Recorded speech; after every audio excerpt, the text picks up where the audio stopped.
Hi, my name is Mark and welcome to The Active Listener, where we aim to listen, not just hear. We firmly believe that everyone has an interesting story to tell, if given the space to do so. So listening to what our guests have to say, you may learn something. So welcome, how are you? Very well, thank you. Thank you, Mark, for having me on your podcast. So my name is Léa Cléret and I'm the Chief Executive Officer for an organisation called Leadership Trust. And Leadership Trust is now close to half a century, and it has spent all of that time developing leadership skills within, I think we're close to 80,000 delegates now over that half a century. And we have our roots in the British Special Forces. And the Leadership Trust was founded in 1975 by a retired SAS officer. Back in the day, economy in the UK was tight. So he thought that the leadership development they did for the Special Forces soldiers would transfer readily to captains of industry. And it was trailblazing. There wasn't any other leadership development happening. So he set it up as a foundation, and the rest is history. Thank you. And I must say, full disclosure, that I have indeed been on that course and it certainly impacted me. So I would definitely wholeheartedly recommending the course if you want to be stretched and challenged, but definitely to grow. So how long have you been involved with the Trust? So I think I first got involved sort of around 2015. And back in the day, I was working in the world of sport. My background is moral philosophy that got me into anti-doping, so trying to understand how athletes use performance-enhancing drugs, what gets them to make those decisions, and try and prevent them from doing that. And then I got asked to do the same thing with match fixing, so when athletes get corrupted into losing purposefully. And it's all linked to illegal betting. So if you can predict the outcome of a sporting event, you can do all sorts of things so that you earn a lot of money by betting on the right things. And at the time I was working on a project where we were trying to put together prevention programs for athletes to not get involved in all sorts. So match fixing was the sort of term to talk about any form of corruption in sport, so spot fixing, match fixing, corruption, bribery, financial integrity, all that kind of stuff. So I tried to put together, using my prevention background and behavior change background, and I was trying to put together programs for athletes. That's what got me interested in leadership, because I could see that we were trying to get the athletes to behave in an exemplary way, and then I could see what things were happening at other levels in sport governing bodies and other organisations. And I thought, well, how can you expect from athletes to behave in a morally superior way when there's so much else that's going on that's intimating that other behaviours are acceptable? So I got involved with Leadership Trust because I love the methodology that's used at Leadership Trust, which is mostly based around emotions. So it's understanding how your emotions impact your behaviours, and then your behaviours impact other people around you. What we wanted to do was put together a course so that people could feel emotionally and recognise those feelings when they're being groomed for corruption. Because corruption isn't something that you do overnight. You don't wake up one morning thinking, oh, today I'm going to take a bribe. There's a very slow grooming process that happens, and which means that once you engage in corruption, it's already too late to be able to do anything about it. So you need to identify it very early. So we had a joint project with Leadership Trust putting together that program, and then game of musical chairs, the opportunity to become chief executive of the company became available. I got offered the position. So it was one of those career-defining moments. I had my entire professional career had been in the not-for-profit or governmental sector. I had no business experience whatsoever. I had a uncommitted relationship to money. So, making money was a foreign concept to me because my tasks had never included generating any form of income. I also had quite resistance to the for-profit sector.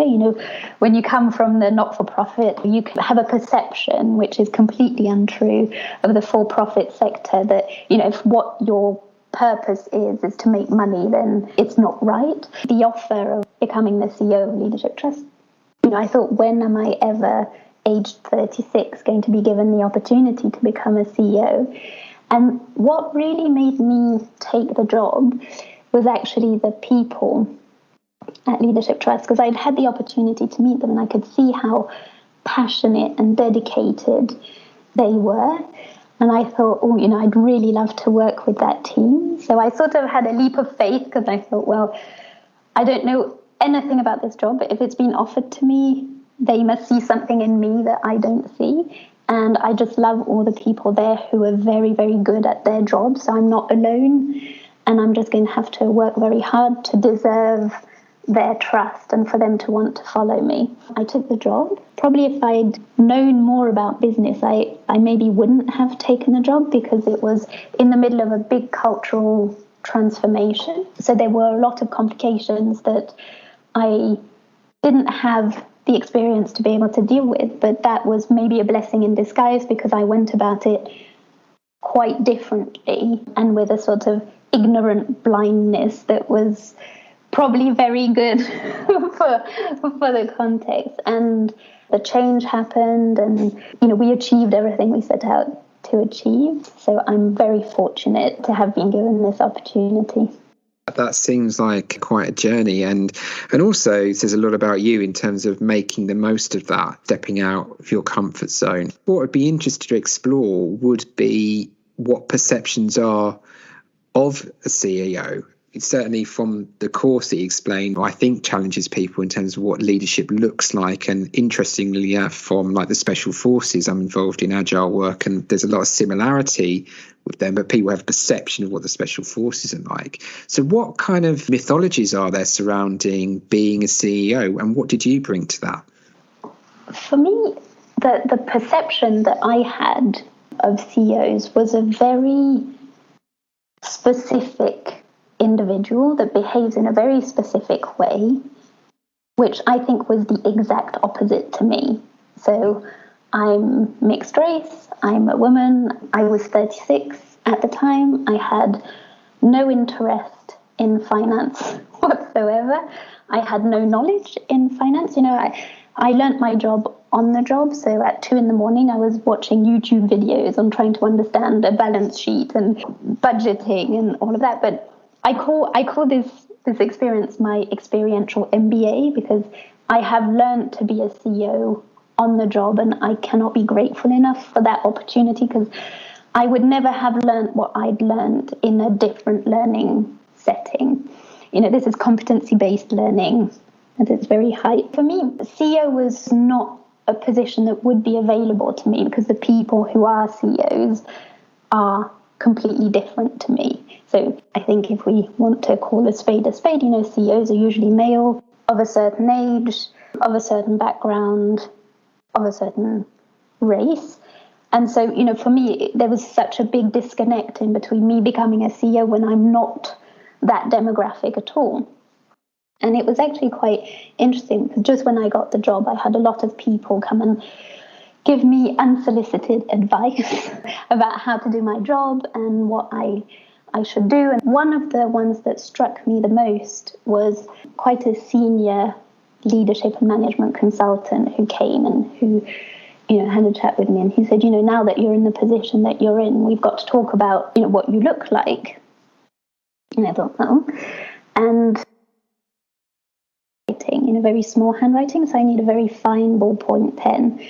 And the best place for those types of pens is South Korea. And South Korea is an amazing place for stationery.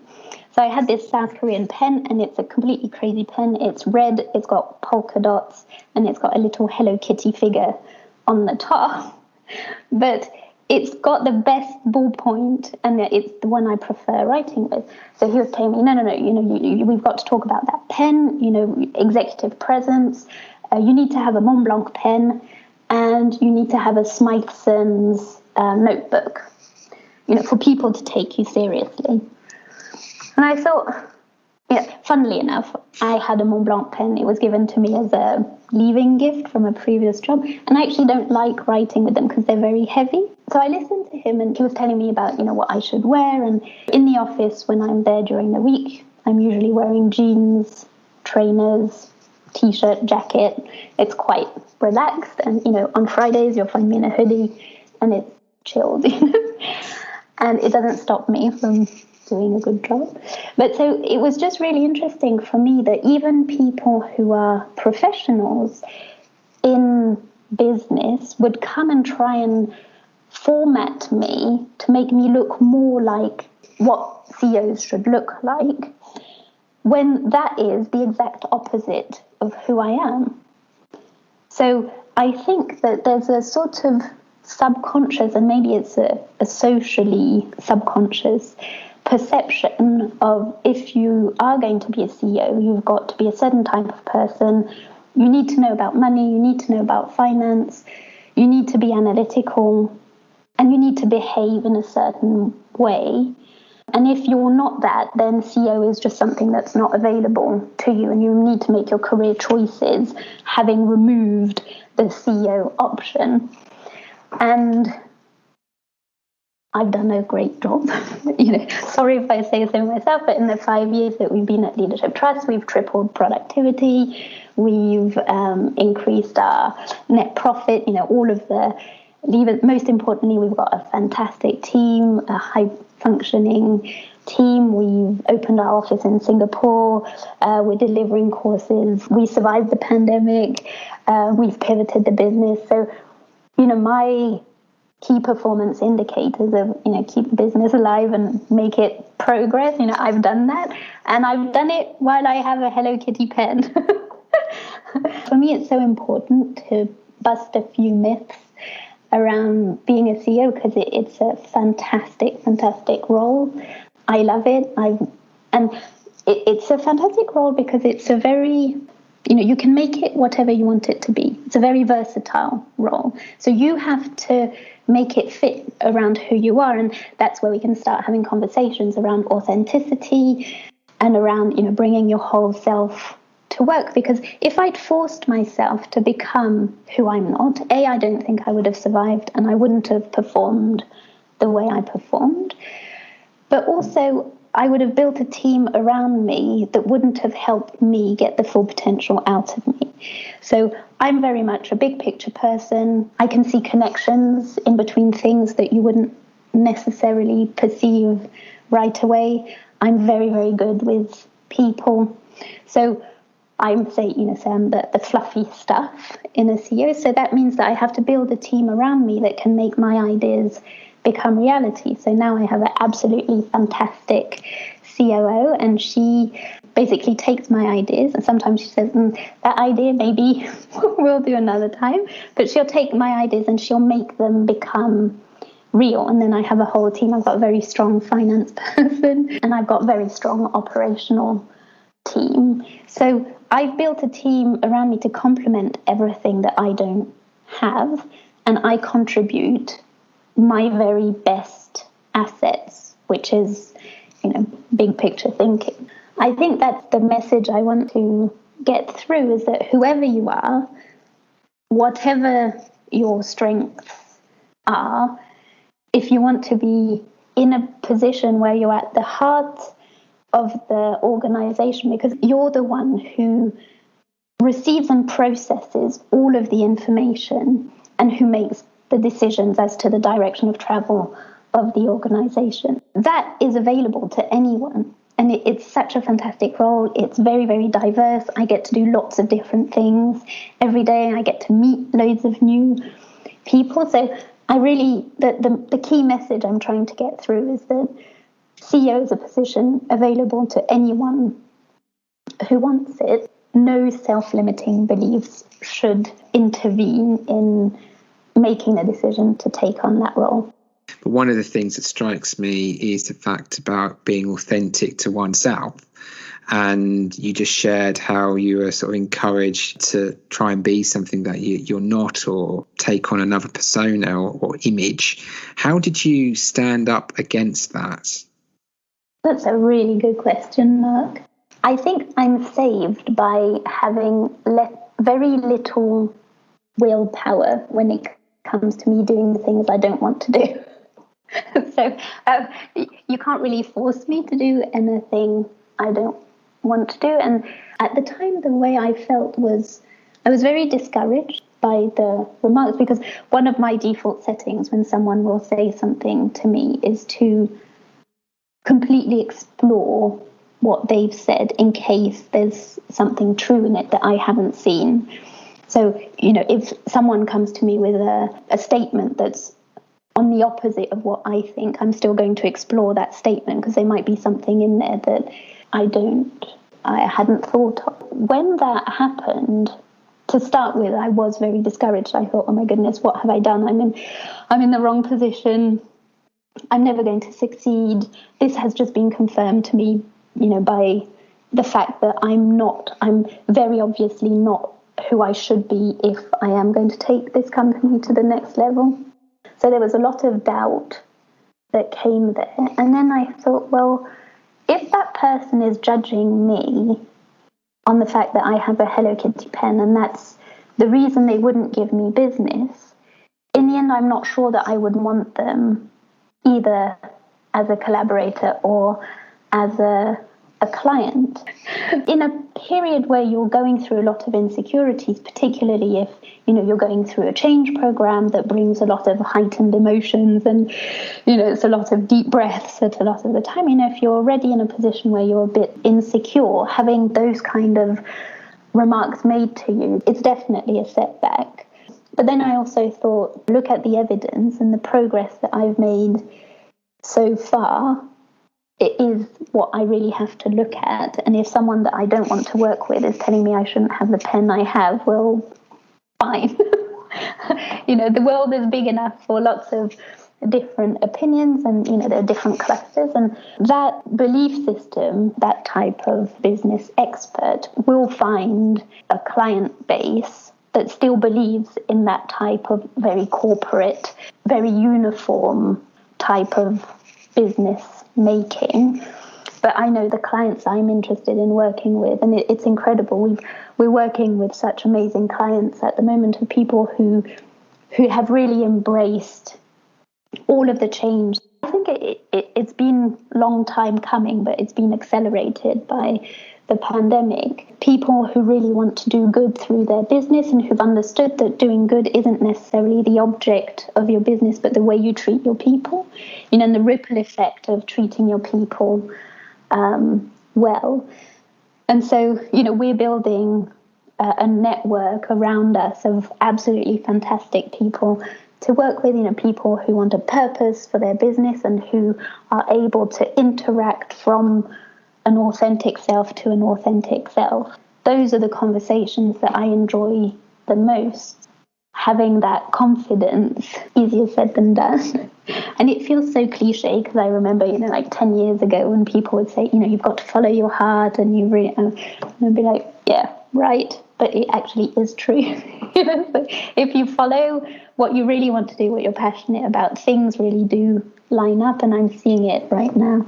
That's really encouraging. And I think particularly because you took something which was perhaps perceived by the chap who didn't like the pen as a negative, and flipped it on its head and said, well, no, this is a positive, because I'm being authentic. I'm being who I am. I'm empowered because I want to work with people like that. I'm going to use my strengths and reach people like myself. You've kind of used that to create business, and you're bringing something in from a different perspective, which I think is really powerful. What would you recommend to individuals that say, you're absolutely right, I would like to go with my heart and so on, but I'm working in an organisation which is the epitome of the opposite of that does say I have to have such and such a pen, and I don't feel empowered at the moment to go about, and the idea of even being a CEO is so far beyond. You were given this opportunity. I'm not being given this opportunity. What do I do? Thank you so much for that question, because it is really exciting. And often in movies, we see people who have that seminal moment of slam your computer shut, I quit, and then you go out and then something amazing happens. In life, that doesn't necessarily happen that way. One of the things that I have done, and that I've done for most of my life, is invest very heavily in my personal development. The most difficult is to know what you want. Once you know what you want, it's actually quite easy to make it happen. Then it just becomes a plan, and you've got a project plan and you implement the various steps. But the most difficult bit is being very, very clear about what you want to happen. So if you are in a position where you have a job and you don't recognize yourself in the values of the company, or, in the community that's created through that workplace, I think it's a very good indicator for you to go and spend a bit of time to work out what you really want. Because knowing what we don't want anymore, that's one part of the puzzle. And it's a very, very important part, because a lot of the time you don't realize that you don't want whatever you don't want anymore. So that's like your starting point. And then working out what you do want, that takes a lot of self-awareness and a lot of self-knowledge. So it's absolutely key to be able to see that, I'm in a position, I'm not happy here, it's eating away at who I am. So that's the indicator that wherever I am, that's not where I want to be. And then working out where you do want to be, and then being able to put the steps in that direction.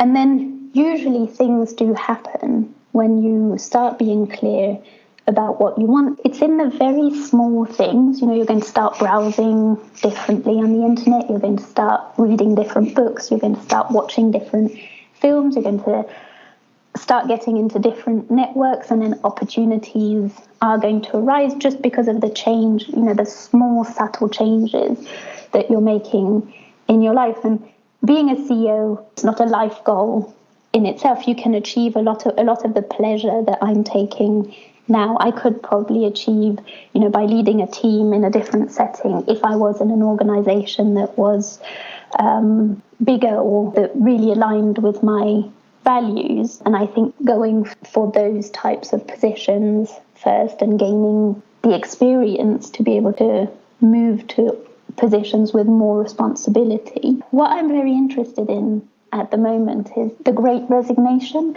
There's been a wave of resignations. I think it was first documented in America, but we're starting to see data in the UK. What's really interesting for me is that every single person that sets them up as an entrepreneur, and that's been what has been really interesting for me in the Great Resignation, is that it's not people who quit jobs to go and get jobs elsewhere. It's people who quit jobs to set up their own businesses.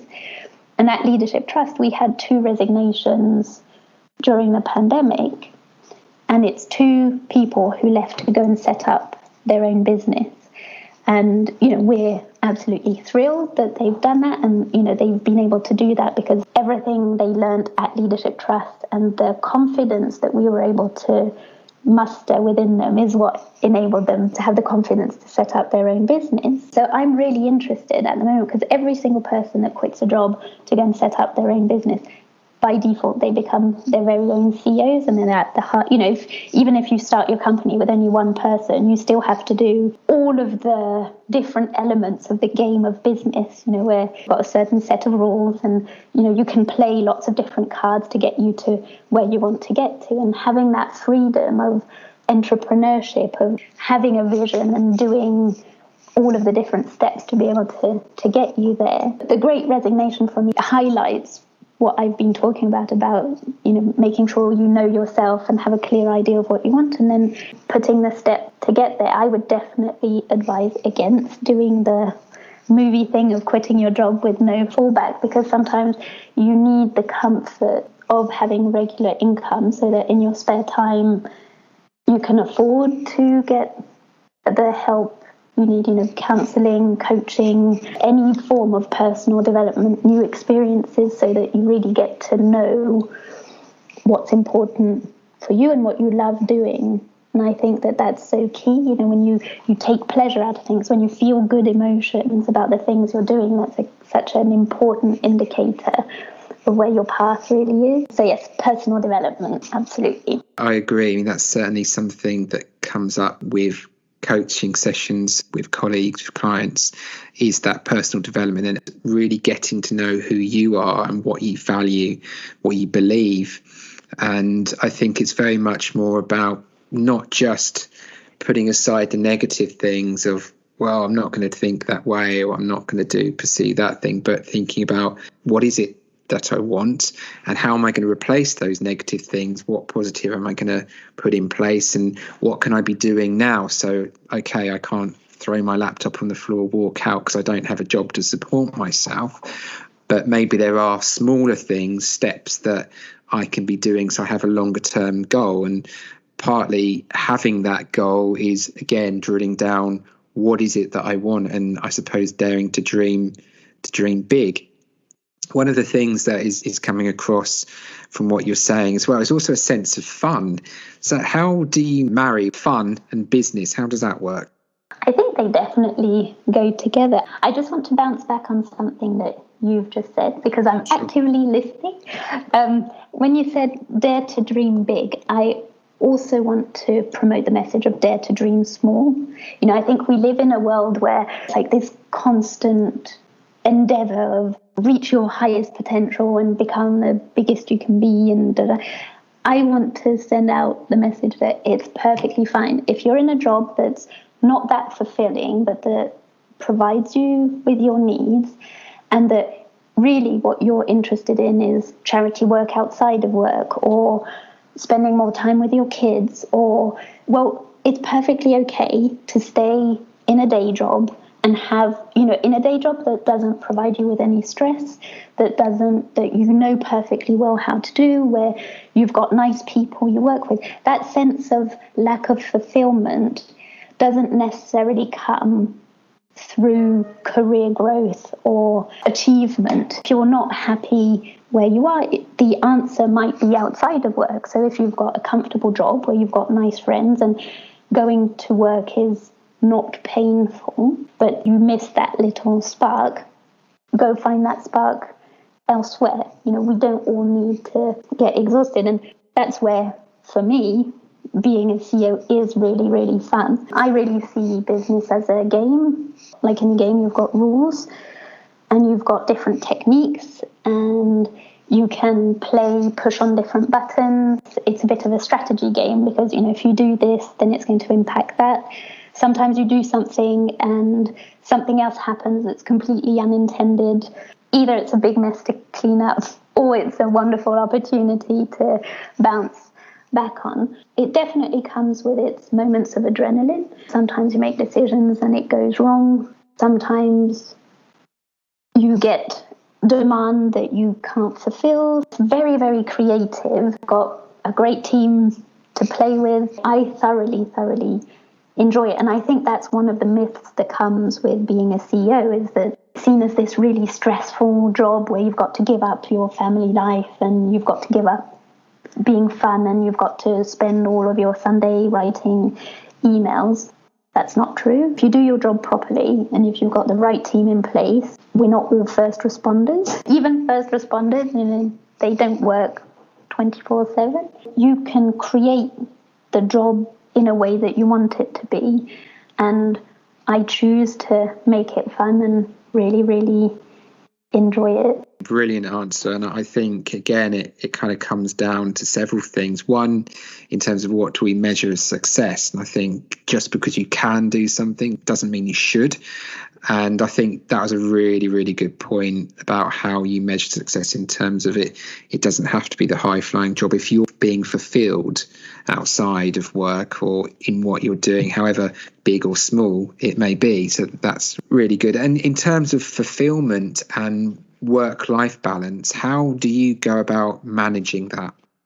That's a really good question. I work with a fantastic coach at the moment. Thanks to her, I actually realised some of the things that were happening inside me that meant that work-life balance was being imbalanced towards work. And that has got a lot to do with, you know, my high-achieving personality and me being quite competitive. So I had to sort of reprogram myself to let go of certain things. Funnily enough, by letting go of those, the business had a spike in success. The more relaxed I've become and the more I've let go of certain things, the better the business has performed. But that's because I hired people to do what I didn't want to do anymore. I've rearranged certain tasks to be done differently. That means that I'm able to have a normal work day. So I'm not saying that at some times, if you're launching a new big project or if something goes wrong, you're not on call, but those are very short periods of time. And we've all got that in any way, wherever you are in the business, sometimes you're going to have, moments where it's going to be more intense. But I'm now in a position where, I've got time for friends, I've got time for family, I've got time for my outside interests, work-life balance. As a CEO, and actually that it's a really important point, thank you, Mark, because I think a lot of people don't go into the CEO role because they think that they've got to give up on life and that they've got to become, their entire life becomes dedicated to being at work, and that's not true. If you've got the right team around you, not only it's not true, but if that does become the case, it means you're not doing your job. And you'll know this, Mark, from Leadership Trust, that I have to stay in my helicopter. I have to stay removed from the doing. Otherwise, in essence, my job as a CEO, and I'm pinching this from Jeff Bezos, is to make 4 to 5 excellent quality decisions a day.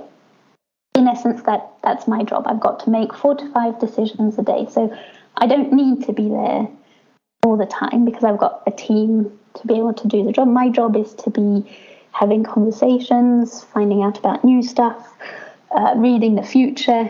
So if I'm working so hard, those are the things that are going to go out of the window, and then I'm not going to be able to contribute what my highest contribution to the business is, and it's to have a clear mind to be able to make good quality decisions. So it's almost work-life balance is a prerequisite to be able to perform well. It sounds like that sometimes that mythology is about having to do all that work. It's almost like a badge of honor, or it comes across sometimes like that anyway, that this is the way you do things, and you're really challenging that by the way that you manage things. The other thing that's coming across from the way that you're unpacking that is the importance of team.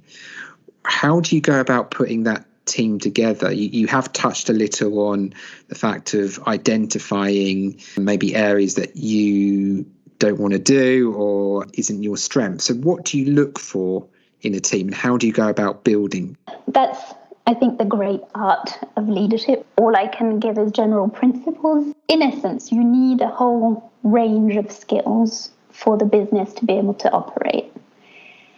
I think one of the big hang-ups for a lot of people is that people think that the CEO needs to be able to do everything for the business to be able to function. That's not true. And I think, as you say, there's a badge of honor of, the CEO being this martyr that's suffering and that everything, feeds off the CEO. So not true, not true, not true. All of those skills and all of those competences, and I think a whole range of personalities, cultural backgrounds, different ways of thinking need to be present in a business for it to be able to function at its highest potential. For me, that's the driver of how you build the right team. Do you have a lot of analytical people? Do you have a lot of blue sky thinkers? Do you have people good in finance, good in sales, good in marketing, delivery, whatever the different areas of the business, and everything needs to be covered. So that's how you build your team, and getting that balance of personality, because you need the enthusiasts that live in the clouds, and then you need the down-to-earth naysayers who are going to bring a bit of realism. For me, one of the great marks of success in a management team is what I call fruitful friction, where there's a lot of disagreement within the team, because you've got, normally you've got your business development people who are like, yes, these are all the great things we're going to be achieving. And then you've got finance saying, yes, but only this much has been invoiced. And you've got to get huffs and puffs on both sides. That all happens in a good-natured way, but you need that friction. Then it's all the principles of don't hire people who just look like you. Don't hire people who are just going to say yes to you. You need people who are able to stand up to you, but still be in that constructive and positive mindset. So definitely more an art than a science. It sounds very much to one of my previous guests, Damon Smith, who is a agile coach, and he talks very much about this open culture of everyone being a leader in one sense, or leader of their area, and having this culture of trust and honesty. Is that something that you two value, and how would you build that sense of trust? Absolutely. So leadership, and that's something that Leadership Trust has been promoting ever since it started. There's a big confusion in the word leader. So, when you think of a leader, you think someone who's at the top and who's making all of the decisions. Every single person is a leader, because the definition of leadership that we use is to use your personal power to win hearts and minds to achieve a common purpose. And my favorite example of a very strong leader was in a previous job, Anne-Marie. She was comedian, actress / receptionist, and she decided that she was going to remove plastic water bottles from the office. The office used to buy all of these plastic water bottles, and she thought it was an environmental disaster. So she took it upon herself to remove them, and she met huge resistance from loads of people, but in the end, she managed to get everyone, recyclable water bottles and everyone, and, water filters. And that was a great act of leadership. And you want that leadership to be within every single person in your business. I firmly believe, like your other podcast guest, that if you want to really get out the potential from all of your teams, you need to give them the space to exercise that leadership. That's a big investment on the part of the business, but you get your return on investment tenfold from that. That's brilliant, and thank you for sharing that. I know that there's a heap more of insight that you can provide, so we are going to have a part 2. We'll end this piece here, and then we'll pick up in the next session, and indeed we'll also find out more about your favourite 5 and thing you're most proud of. Thank you for taking the time to listen to the podcast. Until next time, remember, help people feel valued. Listen. Don't just hear.